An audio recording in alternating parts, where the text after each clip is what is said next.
자, 오늘 말씀 나누겠습니다. 저는 놀라운 예수님의 이름, 네 번째인데 예수님의 이름은 신랑이죠. 신랑. 근데 신랑 하다 보니까 예수님이 우리 신랑, 우리는 신부 하다 보니까 오늘 또 몇 번째, 세 번째 메시지 그리스도의 신부에 관한 말씀을 나누게 되었습니다. 첫 번째, 우리가 일단 본문을 읽고 그 다음에 말씀 나누겠습니다. 마태복음 25장 1절부터 13절 같이 있습니다. 시작. 그때 천국은 마치 등을 들고 신랑을 맞으러 나간 열 처녀와 같다 하리니 그 중에 다섯은 미련하고 다섯은 실기 있는 자라. 미련한 자들은 등을 가지되 기름을 가지지 아니하고 슬기 있는 자들은 그릇에 기름을 담아 등과 함께 가져갔더니 신랑이 더디움으로 다 졸며 잘세. 밤중에 소리가 나되 보라 신랑이로다. 맞으러 나오라 하매 이에 그 처녀들이 다 일어나 등을 준비하세. 미련한 자들이 슬기는 자들에게 이르되 우리 등불이 꺼져가니 너희 기름을 좀 나눠달라 하거늘 슬기 있는 자들이 대답하여 이르되 우리와 너희가 쓰기에 다 부족할까 하노라. 차라리 파는 자들에게 가서 너희 쓸 것을 사라 하니 그들이 사러 간 사이에 신랑이 오므로 준비하였던 자들은 함께 혼인잔치에 들어가고 문은 닫힌지라. 이위에 남은 처녀들이 와서 이르되 주여 주여 우리에게 열어주어서. 대답하여 이르되 진실로 너에게 이르노니 내가 너희를 알지 못하노라 하였느니라. 그런즉 깨어있으라. 너희는 그날과 그때를 알지 못하니라. 네. 그리스도의 신부에 관한 말씀을 나누는 저는 나눌 때마다 마음이 설렌다 그럴까요? 이렇게 좋은 주제를 또 준비하면서 제가 또 묵상하잖아요. 여러분 한 50분 가까이, 45분, 50분 듣는 것보다 저는 몇 시간 준비하니까 어저께부터 오늘 아침까지 묵상하는 제가 또 복된 시간을 가지고 있습니다. 세 번째 그렇습니다. 그래서 예수님의 이름 신랑에서 첫 번째는 이스라엘 혼인이 이루어지는 그런 절차, 이스라엘 문화에서 역사에서 혼인이 이루어지는 절차는 예수님이 우리와 그 혼인을 준비하게 하고 혼을 하는 그런 것을 이렇게 역사적으로, 문화적으로 또 상징적으로 우리에게 보여주고 있다는 것을 통해서 예수님과의 그 혼인이 어떻게 이루어질 것이라는 것을 나눴고요. 또 지난 시간에는 신부 단장, 어떻게 해서 어떤 절차, 방식, 어떻게 해서 뭘 가지고 혼인 단장이 이루어지는가, 또 어떤 과정, 크게 두 가지. 하나는 정결케 하는 과정이라고 그랬죠. 몰약을 가지고 정결케 하는 과정. 두 번째는 향품을 가지고 아름답게 꾸미는 과정이다 그랬습니다. 그래서 다 꾸며졌을 때, 깨끗해지고 꾸며졌을 때 그때 왕 앞에 아하수에로 왕한테 나갔다 그랬어요. 단번에 당신이요 하고 뒷사람 보지도 않고 결정해버렸죠. 예수님도 그럴 것입니다. 그 신부 단장에 대해서 나눴고요. 오늘은 신부가 준비해야 할 것. 따라하면 신부가 준비해야 할 것. 그래서 오늘은 신부가 준비해야 될 것에 관해서 말씀을 나누겠습니다. 우리가 신부는 준비해야 되겠죠? 준비되지 않은 신부가 결혼식에 참여할 수가 없습니다. 나 준비 안 됐네. 그럼 안 되죠. 준비하고 가야 될 것입니다. 근데 이 마태복음 25장은 사실은 신부의 포커스가 있지 않고 그 신부의 그 신랑 신부가 결혼식 하는 그때의 10명은 사실 들러리예요. 친구들이에요. 그러나 혼인식에 참여한 사람들이죠. 예? 그런 입장에서 요한계시록 19장에도 말씀했죠. 혼인식에 이렇게 청함을 받은 사람, 또 혼인식에 참여한 자들은 복이 있도다 그랬어요. 혼인식에 참여한 자체가 천국 들어간 거죠. 그리고 역사상 영혼의 관점에서 한 번밖에 없는 가장 성대한 그리스도의 어린 양의 혼인잔치에 참여하는 그 특권을 누리기 때문에 복된 사람이 되는 것입니다. 그러나 여기는 신부가 포커스가 아니라 혼인잔치에 참여할 사람이 포커스가 되고요.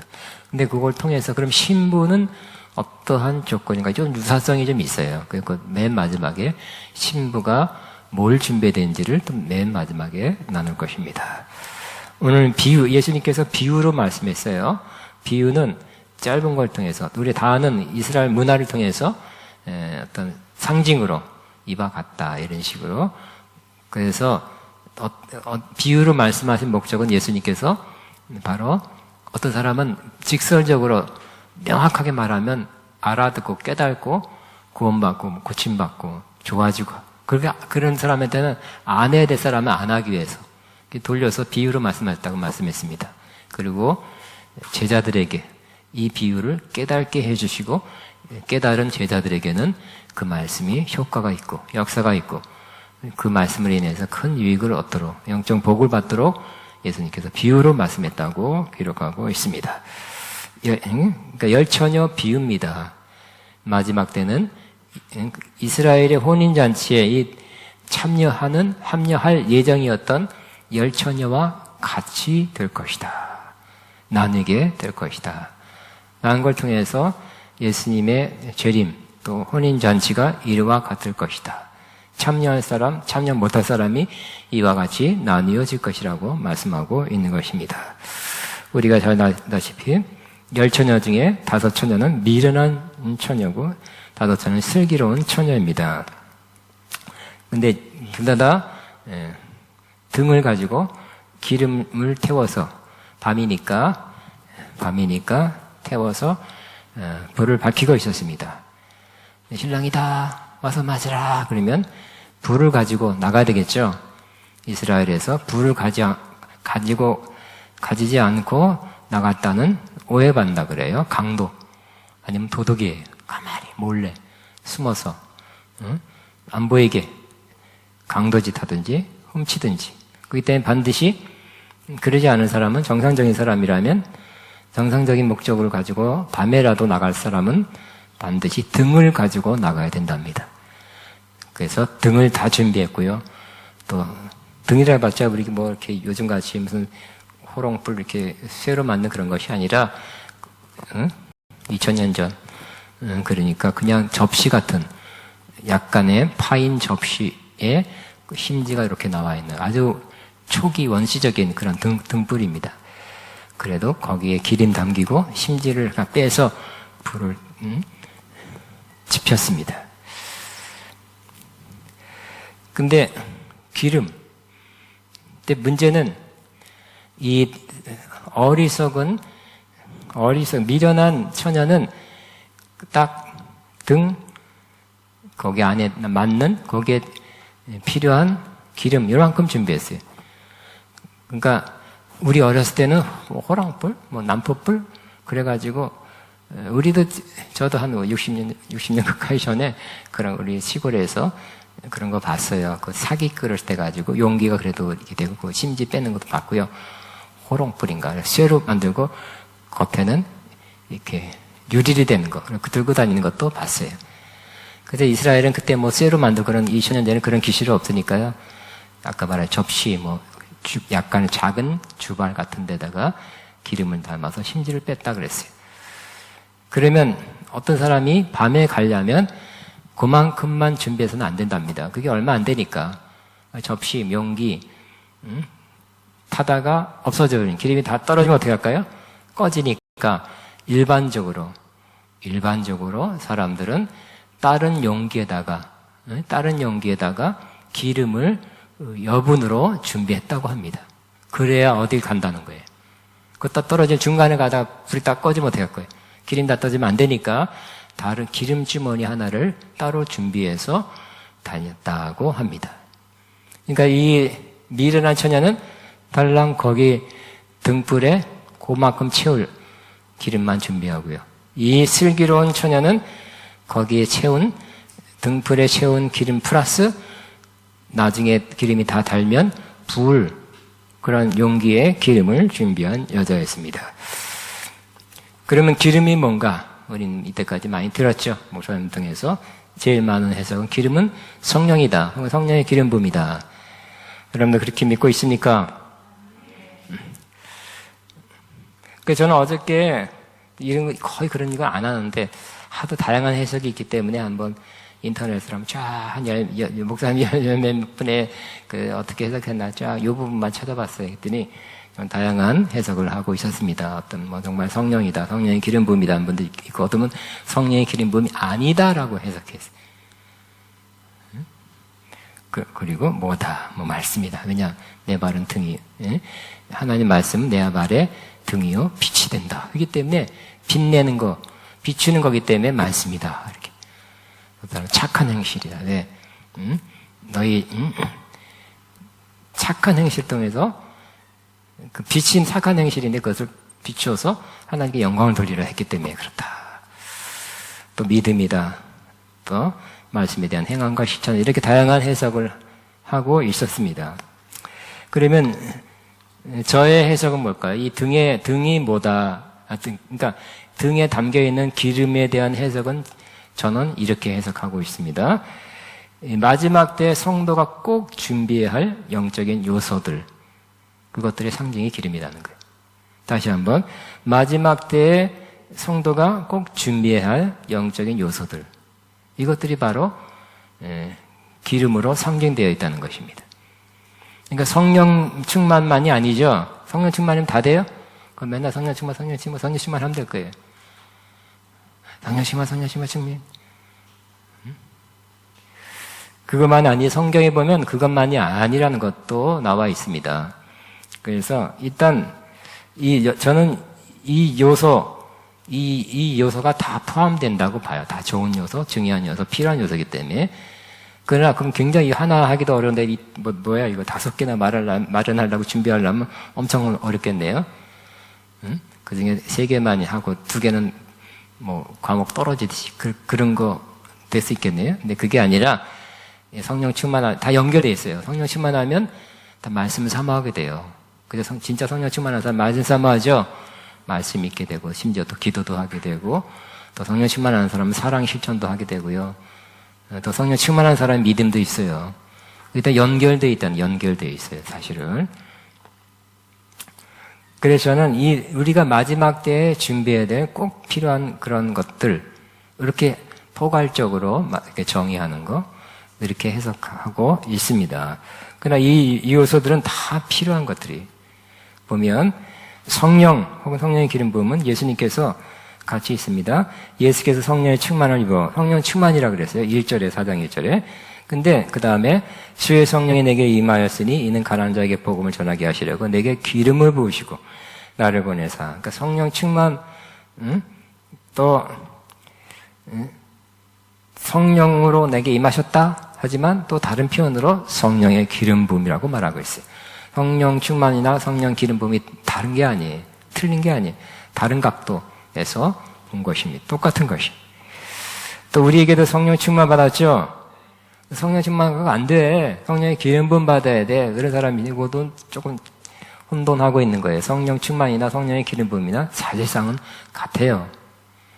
다르게 본 거죠. 성령 충만은 어떤 입장에서 말한 거고요. 성령의 기름 부음 하면 어떤 뭔가 주님의 사역이나 일을 하기 위한 관점에서의 성령 충만이에요. 여기 보세요. 요한일서 2장 22절의 시작. 너희는 거룩한 자에게서 기름 부음을 받고 모든 것을 아느니라. 그래서 기름 부음, 성령 충만 받으면 그것이 곧 기름 부음인데 뭔가 알게 된대요. 특별히 이게 이단인지 아닌지, 적그리스도인지 아닌지, 딱 여러분이 그 사람 만나든지 그 사람 책을 읽으면 안 돼요. 왜 할까요? 공부를 많이 해서 하는 것이 아니라 그 사람 뒷조사, 신상조사를 해서가 아니라 성령께서 가르쳐 주기 때문에. 성령의 기름 부음이 알게 하신다는 거예요. 그래서 오직 성령의 충만함을 받으라 하시죠. 오직 성령의 충만함을 받으라. 그러니까 우리 이렇게 되면 참 좋죠. 3가지. 근데 하나 부정적인 것도 있어요. 뭐라고요? 성령을 소멸하지 말아라. 영어로 quench, 불을 끄다라는 단어를 사용했어요. 성령의 불을 끄지 말라는 거예요. 타오르다가 끄게 만들지 말아라고 말씀하고 있어요. 그럼 꺼진 사람도 있겠죠? 과거에 타올랐었는데 지금은 안 타오르는 사람 손들어 보세요. 창피하니까 그냥 속으로만 손들어보세요. 속으로만. 지금은 안 타오르는 사람은 꽤 많이 있을 거예요. 그죠? 과거에 그랬었다. 나도 다 옛날엔 그랬다 하는 사람.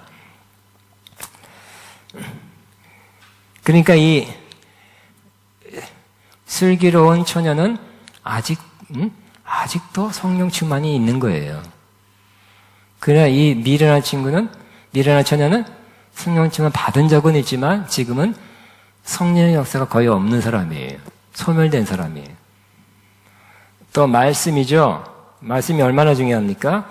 하나님이라 그랬어요. 같이 시작.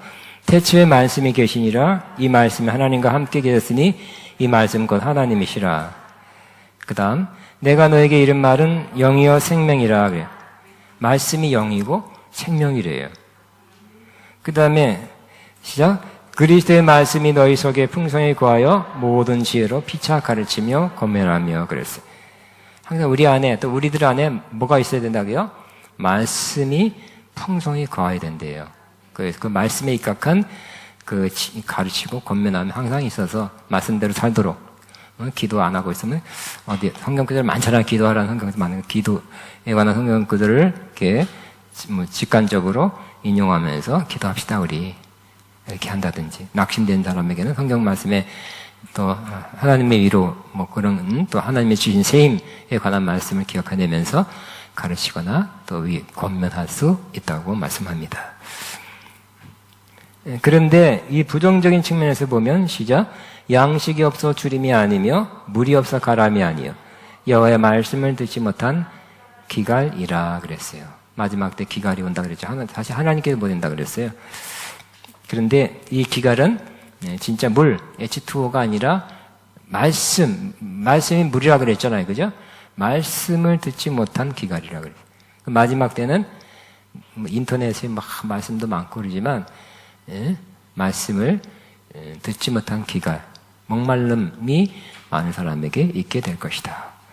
그러면 슬기로운 처녀는 말씀을 마음에 혹은 그 자기 그룹에 교회에 자기 교제권에 한 말씀이 있는 거예요. 그래서 정말 말씀으로 서로 피쳐 권면하고 가르치는 그 영향권, 그 그룹 속에 교제권 속에 살고 있는 거죠. 그러나 이 어리석은 처녀는 말씀이 없어요. 텅 비었어요. 공허해, 외로워, 고독해, 쓸쓸해. 그러니까 뭘 할까요? 되게 요즘은 핸드폰 아니면 유튜브 아니면 다른 취미생활 하고 싶은 걸 막 하죠. 채울 수 없으니까, 비어 있으니까. 그 다음에 세 번째 요소는 사랑입니다. 사랑은 우리 주님께서 가장 중요한 그런 계명이라고 말씀했습니다. 시작. 내 이웃을 내 자신과 같이 사랑하라. 그 다음에 내가 너희를 사랑과 같이 너희도 서로 사랑하라. 이것이 신약에서는 유일한 계명이죠. 왜 하나밖에 안 줬을까요? 구약엔 600가지가 넘는데 이거 하면 이렇게 예수님께서 우리에게 보여준 사랑처럼 우리가 사랑하면 구약에 있는 율법과 선자를 다 지키는 것이 된다는 것이죠. 그런데 조금 부정적인 측면에서 말하면 시작. 형제를 미워하는 자마다 살인하는 자니 살인하는 자마다 영성이 그 속에 거하지 아니하는 것을 너희가 아는 바. 형제를 미워하면 미워하는 것보다가 아니라 살인하는 자래요. 여러분 누구를 미워하는 사람이 생겼어요? 아직까지 미워하지 않을 수 없습니까? 응? 평생 원수예요? 가까이 있어요? 그러면 어떻게 살인하는 거래요. 누구를 미워하는 것하고 살인하는 것하고 똑같대요. 예, 마음에서 중심에서는 같은 거래요. 다만 누가 볼까봐 아니면 내가 살인하면 나도 큰 벌을 받기 때문에 법적으로 안 할 뿐이죠.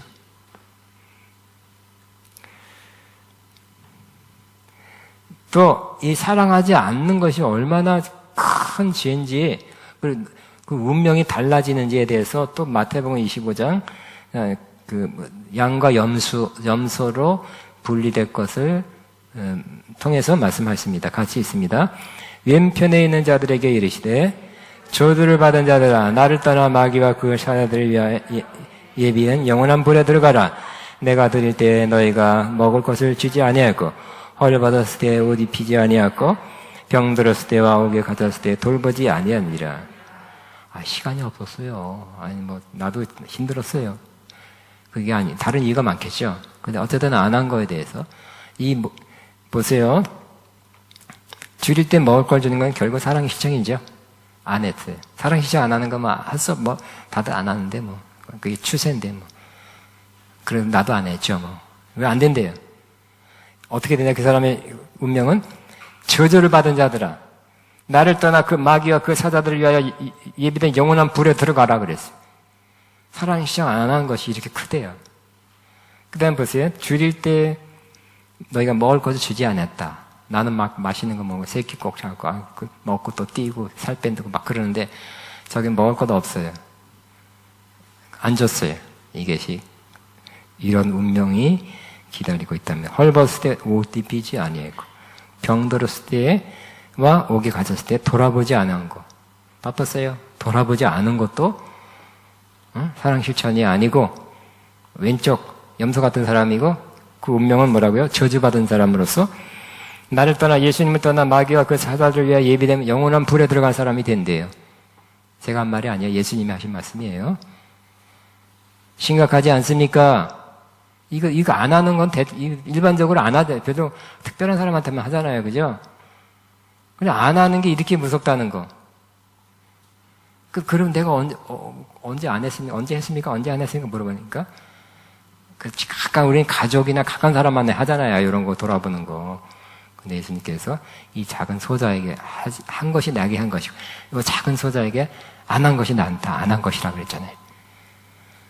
그러니까 여러분, 마지막 때 사랑 실천 안 하는 것은 큰 죄죠. 큰 잘못이죠. 뭐 남들 안 하는데 남들 다 우리 추세가 그런데 그게 아니라는 거예요. 성경 우리의 표준은 삶의 기준은 다른 사람이 안 하니까 대세가 그런데 대세를 따라가지 말고 하나님 말씀에 따라가야 되겠죠. 제가 너무 강조하고 싶지만 또 더 이상 하면 안 될 것 같아요. 오버할 것 같아요. 그만하겠습니다. 그러니까 슬기로운 사람은 사랑 실천한 사람과 미련한 사람은 저는 사랑 실천 안 한 사람이에요. 알긴 알아야지. 들었죠? 외웠어요. 근데 안 한 사람이에요. 네 번째, 믿음을 살펴보면 믿음이 얼마나 또 중요해요? 하나님께서 시작.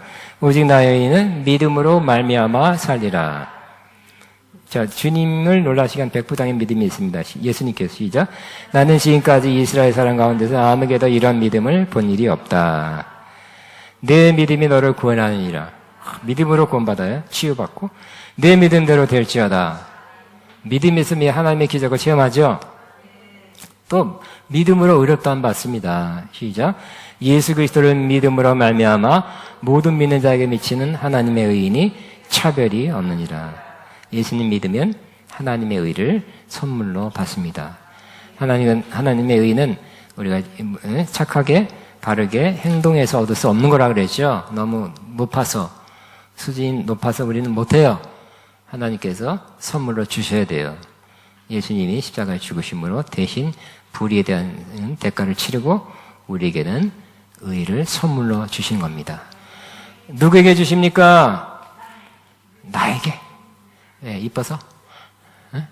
왜 줄까요? 왜 줄까요? 나. 믿는 자에게 주는, 믿는 자. 믿음 있는 자에게 준다는 것이.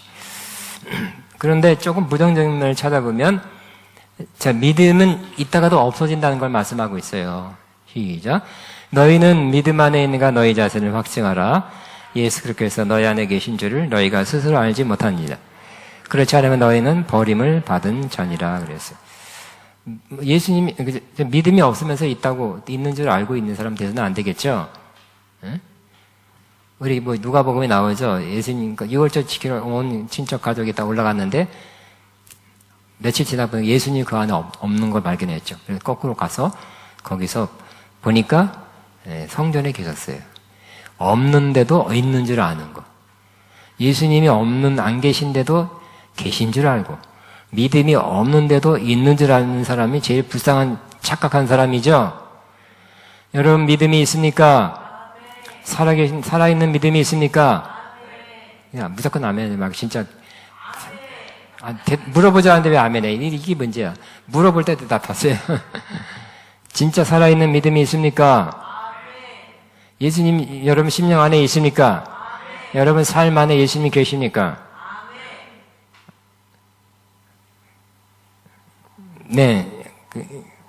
이제 습관적으로 했다는 게 아니라 습관적으로 우리는 훈련돼 있죠. 아멘 하세요. 왜 작게 하세요? 아멘 하세요. 그래가지고 아멘이 나올 것 같은 그런 흐름이다. 그럼 아멘! 크게 나오는 그런 훈련이 된 사람들은 별로 안 좋은 것 같아요. 진짜 아멘 해야 될 때, 확신이 있을 때 아멘 하는 게 더 좋을 것 같아요. 그죠? 이봐, 이렇게 잘하잖아요. 동가. 자, 보세요. 그 다음에 또 시작. 어떤 이들은 이 양심을 버렸고 그 믿음에 관하여서는 파선했느니라. 양심을 버린 사람은 배가 파선하듯이 믿음도 그게 망하게 꼬르락 가라앉아서 없어진다는 거예요. 선한 양심 가져야 되겠죠? 믿음과 관계 있어요. 자, 또 보세요. 시작. 후리 어떤 사람들이 믿음에서 떠나 미혹하는 영과 귀신의 가르침을 따르라. 그러니까 잘못된 가르침, 결국 이단이죠. 영에 씌워서 뭔가 가르치고 성경 공부한다고 하는데 이렇게 미혹하는 영과 귀신의 가르침이었어요. 모르고 따라갔어요. 그리고 거기서 성경 공부하고 그래서 거기에 푹 빠져버렸어요. 어떻게 될까요? 믿음에서 떠난다는 거예요. 믿음은 건전한 바른 해석을 하고 있는 성경에 대한 바른 말씀 해석을 하고 있는 곳에서 거기서 계속 듣고 또 받고 공부하면서 여러분이 그 믿음 말씀과 매우 밀접한 관계가 있죠. 그 말씀을 받을 때 가르침 받을 때 여러분 믿음은 성장하게 되는 것입니다. 그러나 미혹하는 영이 머리 풀고 나타나는 것도 아니고 귀신의 가르침도 귀신도 막 하얀 옷 입고 막 머리 풀고 요 하고 나타나는 것이 아니라 바로 어떤 가르친다는 사람, 사역자라는 사람 속에 들어가서 이상하게 성경을 피는 거예요. 이상하게 말도 안 되는 성경 해석을 해가지고 사람들을 미혹해하는 그런 사람들이 그런 단체들이 굉장히 또 열심히 득심이잖아요, 그죠? 그래서 그냥 굉장합니다. 열심이라. 또 인터넷에도 많이 깔려 있고요. 그렇네. 인터넷 탁 쳐보니까 또 그렇게 해석했냐고 자꾸 그 가르침 따라가도 안 돼요. 그 영이 씌워요. 잘못된 영. 그 사람들이 잘못된 영에 씌워서 그런 건데 그 영이 또 온다니까요. 또 와. 얼마? 임파테이션 돼요.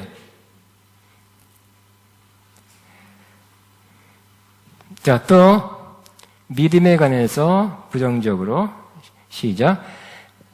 나의 의는 믿음으로 말미암아 살리라. 또한 뒤로 물러가면 내 마음이 기뻐하지 아니하리라. 우리는 뒤로 물러가면 멸망할 자가 아니요 오직 영혼을 구원함에 이르는 믿음을 가진 자니라 그래. 믿음으로 살아야 되는데 뒤로 물러간 사람이 있답니다. 또 뒤로 물러가서 결국 뒤로 가 해서 팍 낭떠러리에 떨어지듯이 멸망해버린 사람도 있다고 말씀합니다. 그러지 않아야 되겠죠? 그러나 그렇게 뒤로 물러가다가 막 끝까지 뒤로 물러가다가 낭떠러리에 떨어지는 사람도 있는데 그런 사람 되지 않아야 될 것입니다. 그 다음에 더 심각한 문제가 있어요. 시작. 너희가 미혹되지 말라. 먼저 배교하니리. 배교란 믿음을 배반하는 것입니다. 성경 말씀의 가르침을 배반하는 거예요. 그래서 미혹돼서 그렇죠. 아니다 그러고 이게 과학적이다 그러고 정부 시책이다 그러고 법이다 그러고 여러분 우리가 요 배교하는 일이 지금 일어나고 있고요. 지금 앞으로 큰 배교가 일어나게 될 것 같지요?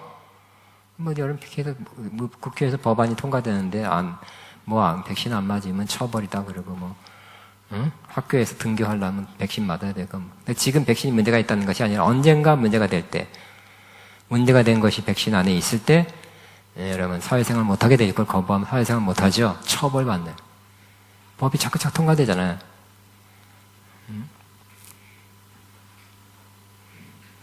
결국 심각하게 신앙생활 못하도록 하는 그러한 정신을 혼미하게 하는 그런 요소가 그 백신 안에 많이 들어간다면 그것은 DNA까지 좀 변이가 된다잖아요. 여러분 사람 자체가 완전히 싹 바뀌는 거예요.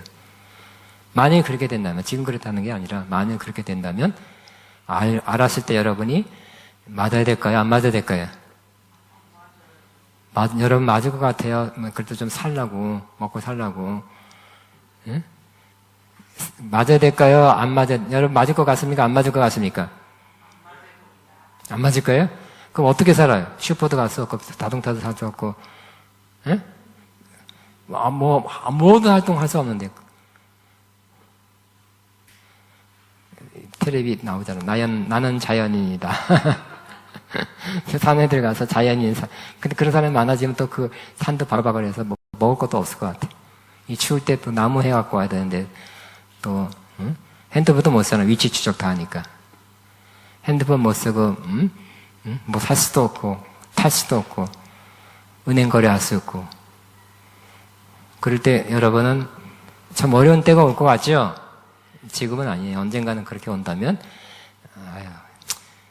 할 수 없다 하면서 믿음을 포기하는 사람도 없지 않아 많이 있게 될 것입니다. 자, 여기 또 세상을 간 사람이 있대요. 믿음을 포기하고 시작. 대만은 이 세상을 사랑하여 나를 버리고 데살로니가를 갔고 그레스가는 갈마디아로 디도는 달마디아로 갔다 그랬어요. 결국 믿음에서 떠난 사람, 이탈한 사람들이 된 거예요. 결국 어리석은 미련한 처녀는 믿음이 있었으나 지금은 믿음이 없는 사람이에요. 슬기로운 처녀는 믿음이 있었지만 지금도 있는 거예요. 물론 살아있는 믿음이겠죠. 여차하면 살아있는 믿음을 이렇게 행할 수 있는, 나타낼 수 있는 사람이 바로 슬기로운 처녀가 됩니다. 여러분, 슬기로운 처녀이시지요? 그런데 자, 기름을 준비했다. 기름이 뭐다 설명했습니다. 두 번째는 신랑이 지체되는 거예요. 늦게 오는 거예요. 밤에 이스라엘은 일반적으로는 결혼식이 신부집에서 오죠. 이루어진다 그랬어요. 신랑은 정혼한 다음에 집에 돌아가서 신방, 같이 살 집을 꾸민다 그랬습니다. 1년이 걸리기도 하고, 집을 열심히 짓고, 다 되면 오죠. 그래서 다 됐다 하고 신랑이 얘들아, 친구들하고 막 뛰어오는 게 아니라 그것도 아버지가 결정한답니다. 아버지가 결혼하는 것도 아버지가 결정하고, 됐구나, 다 했다, 이제 신부를 데려와라 하는 명령도 아버지가 하는 거예요. 마찬가지로 예수님께서 이 땅에 신부를 데려오도록 최종 결정하는 그 결정은 하나님 아버지께서 하십니다. 아버지가 결정하면 예수님은 이 지상에 있는 나의 신부를 데려오겠습니다 하고 휙 하고 오겠죠. 밤에 우리 곧 온다고 그랬는데 지금 곧이 2000년 넘었으니까 좀 지체된 건 사실이잖아요. 그죠? 지체될 수 있는 거예요. 지금 되고 있습니다. 많은 성도들이 예수님의 재림을 기다려 왔습니다. 기다려 왔고요. 또 언제 온다, 또 이렇게 정확한 날짜를 결정한 사람은 대부분 다 틀렸어요. 이때까지 다 그랬으니까. 다른 면은 훌륭하지만 예수님의 재림은 또 예언해가지고 본인 받았다고 해내서 뻥꾸낸 분이 꽤 많죠.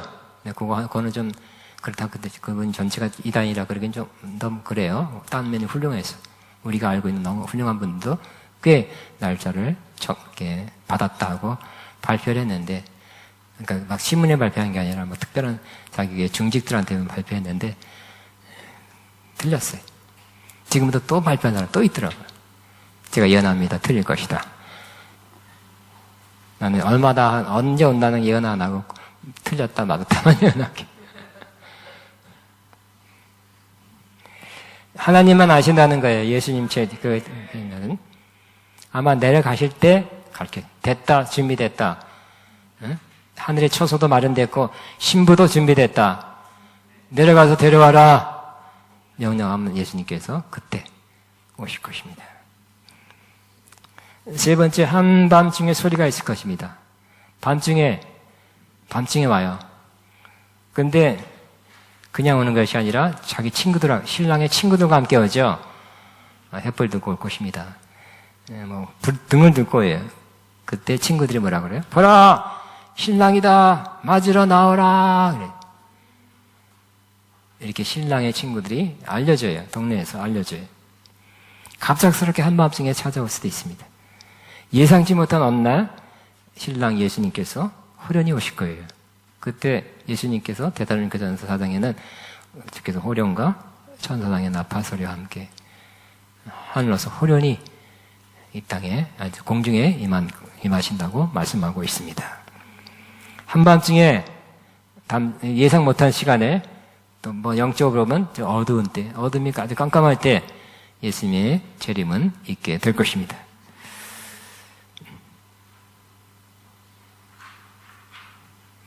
자, 네 번째, 슬기로운 처녀는 신랑을 맞이했죠. 근데 신랑을 맞이했지만 등에 어떻게 돼요? 등이 처음에 넣었던 기름은 다 탔지만 그래도 여분 기름 주머니에 그 여분의 기름을 가지고 있었기 때문에 그것도 부어서 그거 가지고 불 켜고 나갔던 것입니다. 예수님을 만났어요. 그러나 이 어리석은 미련한 처녀는 그거는 준비하지 못했기 때문에 그때 와서 다급해서 우리의 등불이 꺼져가니 너희의 기름을 좀 나누어다오 하고 부탁했어요. 그랬더니 슬기로운 처녀는 그렇게 하면 우리에게나 너희에게나 다 모자랄 터이니 안 된다. 차라리 기름 장수들에게 가서 사라 그랬죠. 이게 제일 합당해요. 줄 수도 없어요. 사실은 줄 수도 없고요. 줘서도 안 되죠. 그 맞으러 갔다가 오다가 또 깜깜 꺼져버리면 어떻게 해요? 안 되니까 차라리 줄 수 없으니 기름 장수에 가서 사라. 이렇게 말한 것도 지혜로운 말이었습니다. 결국 어떻게 될까요? 기름 장수에 가서 그때서 부랴부랴 기름을 사왔지만 늦었어요. 이미 문이 닫혔지요. 그래서 문이 닫혀서 못 들어가는 거예요.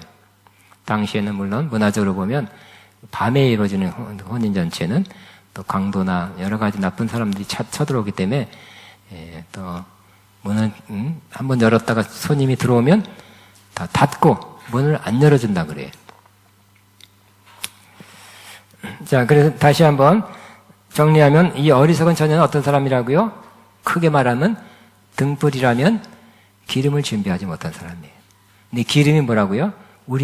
내 해석은 우리에게 이 마지막 때에 예수님 맞이하기 위해서 우리 심령 안에, 우리들 안에 꼭 있어야 될 요소를 준비한 사람이 슬기로운 사람이죠. 준비하지 못한 사람, 예수님 그 시점에서 볼 때 준비 안 됐어요. 믿음도 없어요. 이제 믿음이 다 파손하든지 믿음에서 떠났든지 믿음에서 실족했다든지.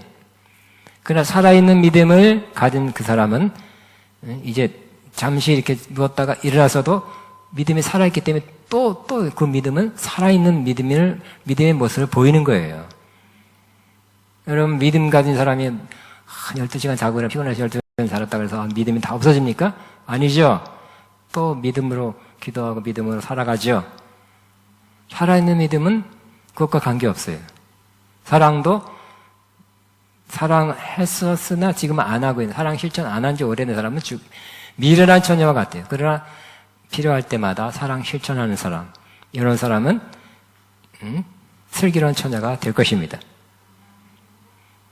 또 어떤 요소가 있었습니까? 믿음도 살아있는 믿음, 죽은 믿음, 행함이 없는 믿음, 죽은 믿음. 또 어떤 요소가 있어요? 우리 한 가지 더. 성령 충만, 계속 성령 충만한 사람은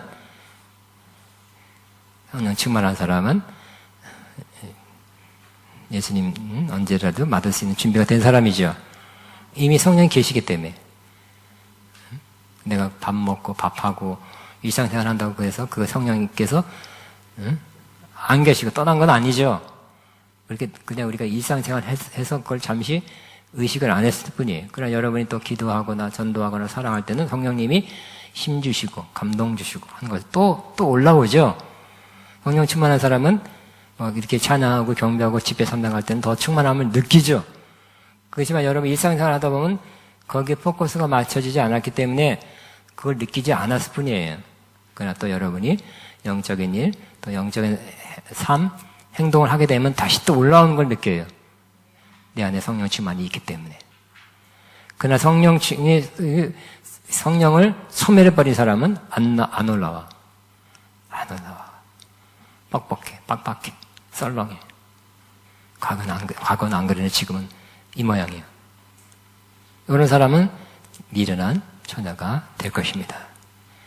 그러므로 지금이라도, 지금 시간이 조금 주어졌으니까 미련한 처녀였던 사람 빨리 회개하고 빨리 고쳐서 슬기로운 처녀로 빨리 바뀌시기 바랍니다. 그리고 슬기로운 처녀들은 여러분이 갖고 있는 믿음 혹은 사랑, 또 말씀, 이 모든 것들을 어떻게 해야 돼요? 계속 살아있도록, 살아있게 하려면 어떻게 할까요? 행해야 되겠죠? 외우하는 것이 아니라 사랑이면 실천 계속 하는 것, 필요할 때마다 하는 거고, 믿음도 믿음의 역사라 그랬어요. 믿음은 또 역사, 믿어야 될 때 믿는 거죠. 믿음을 사용해야 될 때 믿음을 사용하는 거예요. 말씀도 마찬가지. 이게 옳은 길이야 할 때 그냥 가야 되는 것입니다. 근데, 이거 옳은 길이지만 너무 힘들어. 핍박이 와. 포기하면 그 말씀 면에서 자꾸 약해지는 거예요. 말씀을 지켜 행하고 말씀에 순종하는 길을 계속 가면 더 말씀 면에서 충만한 사람 될 것이고 견고한 사람, 슬기로운 처녀가 될 것입니다. 그러니까 자꾸 말씀에 어긋난 삶 살면 자꾸 미련한 처녀 쪽으로 그렇게 가게 될 것입니다. 따라하면 살아있는 믿음. 저와 여러분 살아있는 믿음 꼭 가지시기 바랍니다. 실천하는 사랑. 사랑은 실천해. 난 사랑 받아야 돼. 아니면 나는 사랑은 저 여유 있는 사람이 하는 거야. 아닙니다. 그 다음에 성령 충만. 성령의 계속 충만.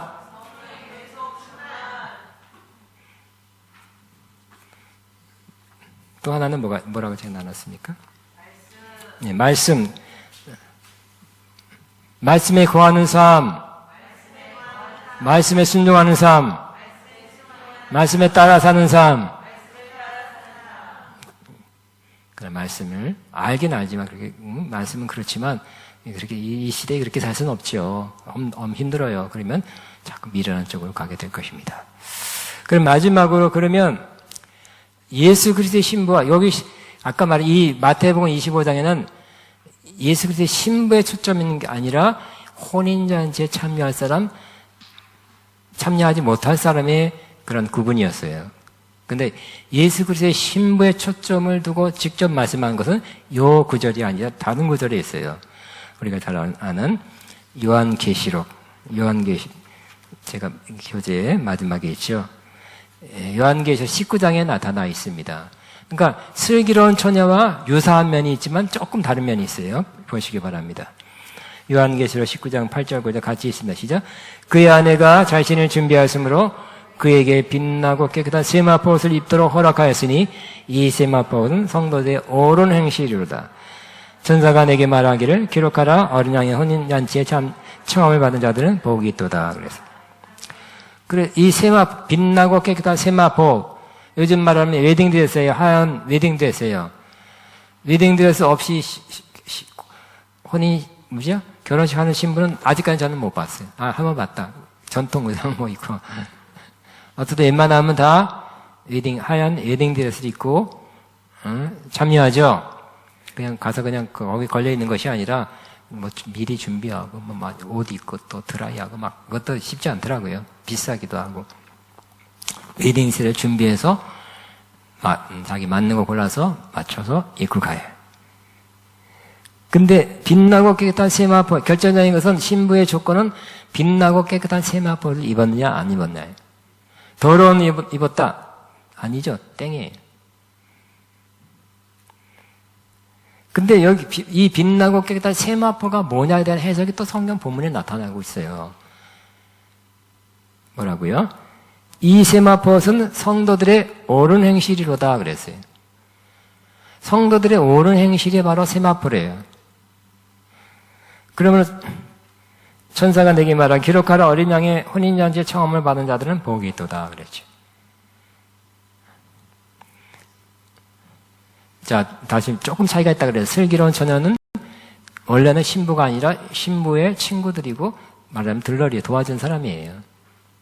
그래도 그 혼인자에 참여한 사람들은 복이 있다 그랬는데 이 사람들은 정말 마지막 때 우리가 준비해야 될 것, 믿음, 사랑, 성령 충만, 말씀, 이런 것, 살아있는, 언제라도 다시 활성화될 수 있는, 왜? 평소에 그렇게 살기 때문에, 상당히 또 어느 정도 그렇게 살고 있기 때문에, 살아있는 믿음 혹은 사랑, 또 말씀, 성령 충만. 근데 이 신부와 차이가 뭘까요? 오늘 이 본문이 틀려요. 그래서 이 구절을 두 개를 비교해서 차이가 뭘까? 조금 차이가 있다는 것을 제가 보게 됐습니다. 그것은 바로 이 빛나고 깨끗한 세마포는 성도들의 옳은 행실이에요. 근데 옳은 행실을 보면 영어로 보면 뭐라고 번역했냐면 헬라어로 보면 복수형이에요. 복수형. 그러니까 옳은 행실들이에요. 한 번 했다고 하는 것이 아니라 옳은 행실들. 옳은 행실 일생에 단 한 번 하면 되겠습니까? 그리고 신부 되실래요? 말도 안 되죠? 옳은 행실들을 맺고 사는 사람들이에요. 영어에 나왔죠? righteous acts. 복수죠? 복수예요. of the saint. 그래서 조금 차이지만 조금 차이가 나요. 그것은 바로 이 신부는 옳은 행실들을 맺으며 계속 살았다는 거예요. 그것이 빛나고 깨끗한 영적으로 그 옷을 이루는 요소가 된 것입니다. 그러나 아까 슬기로운 처녀는 많이 맺었다, 그건 적게 맺었다 그런 관점에서가 아니라 그래도 살아있는 꼭 필요한 거를 준비한 사람이었어요. 그 신부는 뭐라고요? 신부는 이 꼭 필요한 것을 행했어요. 사랑이면 실천했고요. 믿으면 믿음의 역사를 가져왔어요. 믿는 결과를 믿음을 보였어요. 말씀대로 살았어요. 성령 충만 상당히 계속 충만하게 살았어요. 그래서 계속 성령 충만 살면 열매가 맺죠. 성령의 역사가 나타납니다.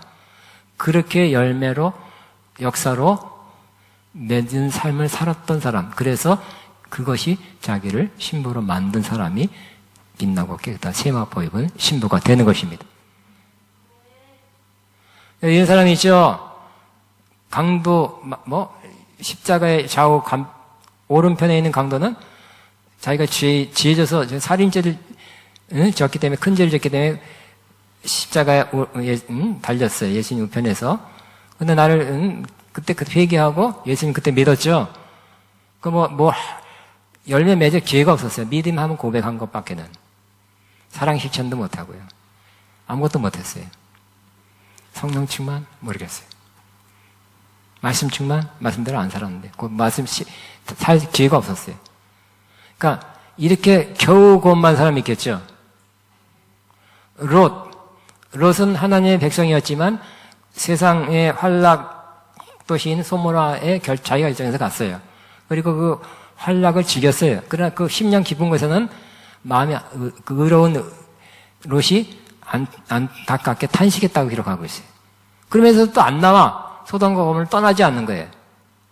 육체적으로는 세상적인 것, 세상 안에 있는 게 육신적인 것, 안목적인 이생이 잘하니까 이걸 즐겨서 심령은 괴로웠어. 이러면 안 되는데. 그냥 또 육체적으로는 좋아. 하나님께서 심판했죠. 그러나 구원받을 아브라함의 그 친척 조카 롯을 구원내도록 사인 주셨죠. 그래서 마지막 그 심판에서 모면했어요. 그러나 그 남은 것도 없었죠. 많은 재산이 있었지 모르지만 다 마누라까지 다 없어졌어요. 겨우 구원받은 사람이 하나의 예 중에 하나입니다. 겨우 구원받은 사람, 세상의 환락을 육체적으로는 즐기고 마음으로는 괴로워하고 이러면 안 되는데 이런 사람이 어떻게 계속 죽을 때까지 심판 때까지 그랬다니까요. 그러면 어떻게 될까요? 이런 사람이 신부가 될까요? 예수님께 좀 징그럽다 그럴 것 같은데 네, 갑자기 생각하기는. 그런 신부는 이러한 의로운 행실들을 어느 정도인지 모르지만 어느 정도 열매를 맺은 사람들이에요. 그것이 빛나고 깨끗한 세마포로 표현돼서 구성해서 표현되어 나온 거예요. 신부 되시기를 바랍니다. 어느 날 갑자기 불 받아도 되는 것도 아니고요. 어느 날 갑자기 뭘 체험해도 되는 것도 아니고요. 제가 안수해서 여러분에게 도움을 줄 수는 있어요. 제가 이것에 대한 특별한 기름 부음이랄까 부르심이 있기 때문에. 그러나 도움을 줄 뿐이지 결정적인 것은 여러분이 하나님 앞에서 성령 충만으로 살고 말씀으로 살고 믿음으로 살고 사랑으로 뭘 다른 것도 있어요. 사랑 실천으로 살 때 자꾸 빛나고 깨끗한 세마파가 더 온전해지는 것입니다. 조금 차이죠. 슬기로운 처녀와 신부와의 차이. 어떤 천국 전체 촛대받는 건 또 엄청 큰 축복이죠. 구원받았어요. 영생이 있어요. 하나님 뵐 수 있어요. 예배할 수 있어요. 거기 천국에서 영광스럽게 살아요. 그러니까 신부가 된다는 것은 주님과 더 가까이, 친밀감을 더 여기서부터 느끼고 하늘에서 더 가까이 그 신부랑 가까이 있고요. 주님과 함께 다스리는 것도 차이가 있겠죠. 크게 맡겨줄 사람이 있고 적게 맡겨줄 사람이 있다고 분명히 말씀했어요. 꼭 그리스도의 신부로 빚어가 주시기를. 신부의 그 빛나고 깨끗한 세마포 여러분 다 이 땅에 사는 동안 그렇게 만들게 되시기를 축복합니다. 네, 말씀을 마쳤고요. 오늘 이 마태복음 25장을 가지고 찬송을 했으니까 신랑 대신 이거 하나 하고 또 다른 거 하나 하겠습니다. 찬양하고 기도할 것입니다.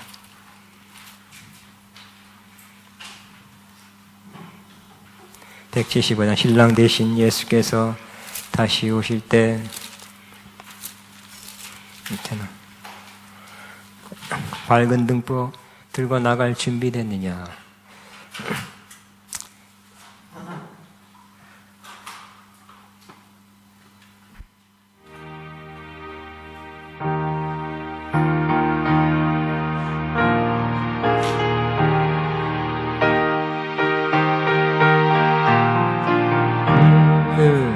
신랑 대신 예수께서 다시 오실 밝은 등불 들고 나갈 준비됐는 그날 밤에 주님 아들들이 준비됐느냐. 예비하라 우리 신랑 예수 오실 때 밝은 등불 손을 들고 기쁨으로 주를 맞겠네. 주를 나와 맞으라는 소리 들림 기뻐하며 주를 맞을 수 있는 그날 밤에 주님 아들 등불이 준비됐느냐. 예비하라 우리 신랑 예수 오실 때 밝은 등불 손을 들고 기쁨으로 주를 맞겠네. 항상 깨어 기도하며 걸어간 길 준비하지 않고 주를 맞지 못하 그날 밤에 주님 아들 등불이 준비되네. 예비하라 우리 신랑 예수 오실 때 밝은 등불 손을 들고 기쁨으로 주를 맞겠네. 그날 밤에 영화로운 오늘 잔치 기뻐하며 할렐루야 전 그날 밤에 주님 아들 등불이 준비되느냐. 예비하고 예비하라 우리 신랑 예수 오실 때 밝은 등불 손에 들고 기쁨의 라제를 맞겠네. 아멘. 주님의 사랑을 고백하는 노래가 제 생각이 잘 안 났어요. 뭐 여러분이 하고 싶은 거 없으면 주를 향한 나를 생각. 우리 요즘 것도 안 불러가지고 그냥 하겠습니다. 주를 향한 신부의 마음으로 신랑 예수를 향한 사랑을 고백하는 노래입니다.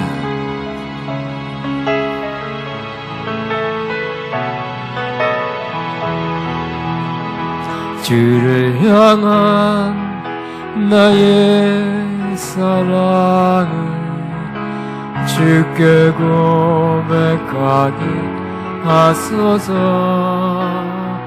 아름다운 주의 그늘 아래 살며 주를 보게 하소서. 주님의 말씀 선포돼 땅과 하늘 진동하리니 나의 사랑 고백하리라.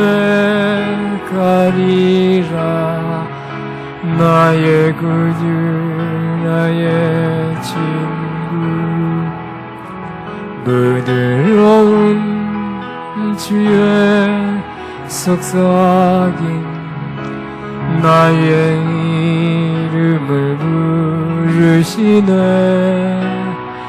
주의 능력 주의 영광을 보이사 성령을 부으소서.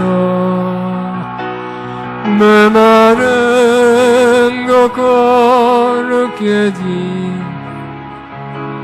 내가 주를 찾게 하소서. 내 모든 것 주께 드리리. 나의 구주 나의 친구 온 마음으로 주를 바라며 나의 사랑 고백하리라. 나를 향한 주님의 그 크신 사랑 간절히 알기 원해. 주의 은혜로 용서하시 나를 찾아 삼아주셨네. 나의 사랑 고백하리라. 나의 구주 나의 친구. 이 시간 기도할 때는 주님 나의 신랑이십니다. 나를 준비시키고 있습니다. 내가 주님 인도하심 따라 준비하는 과정에 있으면 감사합니다. 나를 더 온전히 준비시켜 주시며 있어야 될 것, 내 안에 있어야 될 것, 믿음, 사랑, 소망, 또 말씀, 성령 충만 다 더 온전히 있게 없어서 그날 신부로 참여하는 그 영광에 제가 이렇게 영광을 맞이하기를 원합니다 하면서 고백하는, 주님 앞에 그렇게 부탁하는, 또 주님과 대화하는 그런 기도를 하게 되길 바랍니다. 기도합니다. 주님 감사합니다. 찬양합니다. 경배합니다.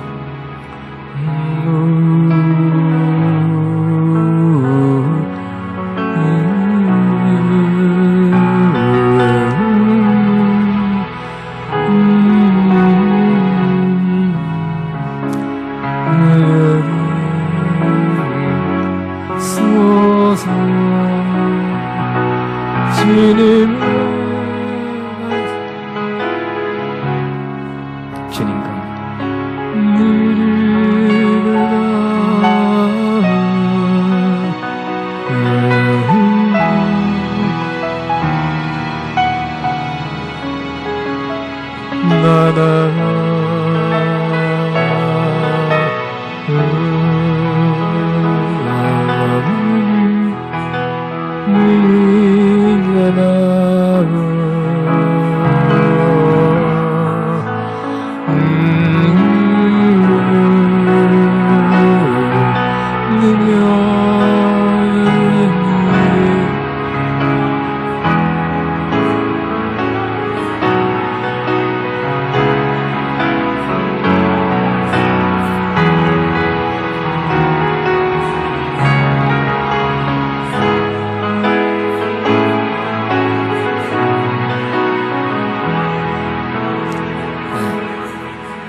제가 기도를 마치려고 했는데, 이 시간 좋은 시간, 은혜로운 시간, 충만한 시간에 이렇게 또 귀한 목사님들 오셨는데, 예언적인, 성향 목사님 좋고, 우리 이민 목사님 좋고, 우리 이현희 목사님 좋고, 예언적으로 감동되는 게 있을 거예요.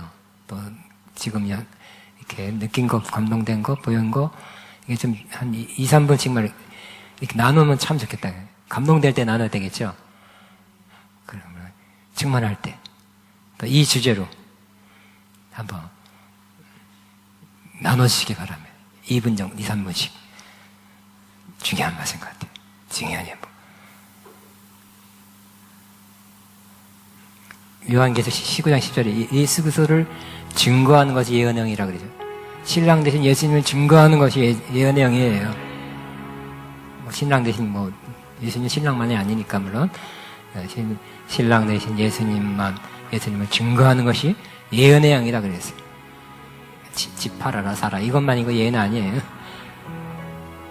1번 달에 그 성향 목사님부터 나와서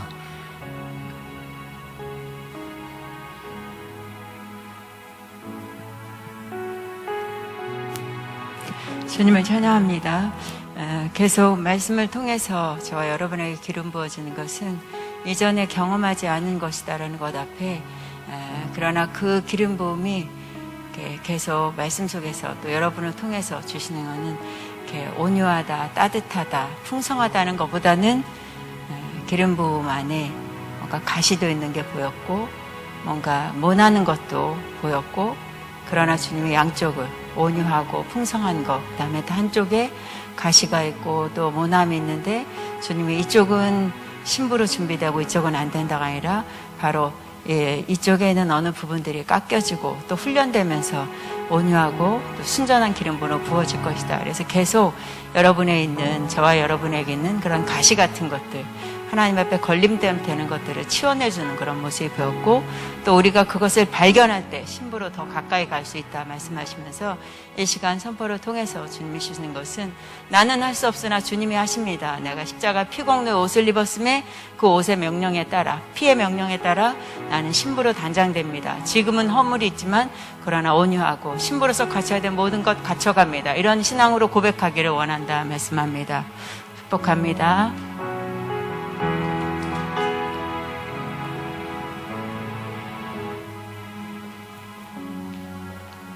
물과 같이 말씀으로 계속 씻기는 것을 보게 하십니다. 말씀이 선포될 때마다 특별히 신부단장에 이 말씀이 선포될 때마다 심령마다 계속해서 씻기는 더러운 것들이 또 떠나가고 새 옷이 입혀지는 누더기 옷들이 벗겨지고 새 옷이 입혀지는 것들을 지금 보게 하십니다. 그리고 이 물이 강물이 돼서 이제 우리가 생각하는 저만큼 건너가야 할 것 같은 그러한 우리의 어떤 생각과 사고들 이런 것들이 다 내려지고 그 강물 위에 그냥 내 몸을 그냥 이렇게 맡기는 그래서 그 강물 위에 이렇게 누워있는 그런 사람들이 많이 보였습니다. 이전에도 이와 비슷한 것들을 제가 본 적이 있는데 오늘 이 시간에 그것을 다시 보게 하시면서 그것은 바로 내 생각을 내려놓고 또 내 모든 이념들을 내려놓고 사상들을 내려놓고 온전히 주님 앞에 맡기는 그래서 그 강물에 온전히 나를 맡기는 그래서 그 강물이 그 강물 따라 계속해서 흘러가는 그런 모습을 보게 하시고 정결케 하시는 우리 신부의 기름 부음과 함께 그 강물에 정결케 된 그러한 신부를 또 맞이하는 우리 주님의 그런 모습을 보게 하셨습니다. 감사합니다.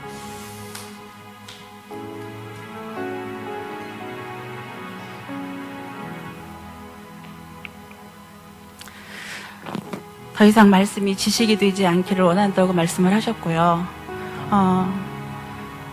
들은 말씀들 성령의 늘 그 충만한 임재 안에 거하게 되어줄 때 우리 자신들이 정결하고 성결하게 될 것이라는 것을 이미 말씀을 통해서 우리 모두가 수없이 들었다.